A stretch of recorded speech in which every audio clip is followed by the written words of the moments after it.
Good morning, guys. Today we've got here Asus Zenfone 11 Ultra, and let me show you how to add fingerprint.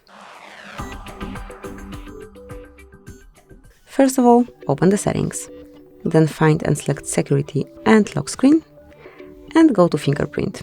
Tap on continue, and before adding your fingerprint you need to set some backup. It can be pattern, pin code or the password. Let me choose pattern, so enter it, then re-enter it again. Tap on confirm, and now it's time to provide your fingerprint. The sensor is located on your home screen, so all you have to do is to grab your phone as you usually do it and keep tapping till your fingerprint is fully added. So lift your finger up, place it on the sensor and observe the progress.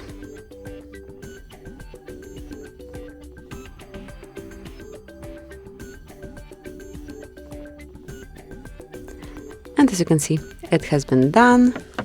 Click on Done to save it. Here you can also manage notification content. And now you can unlock your device, either the backup pattern that we set, or with this fingerprint only. So that's it. That will be all. Enjoy. Thanks for watching. Please subscribe our channel and leave the thumbs up.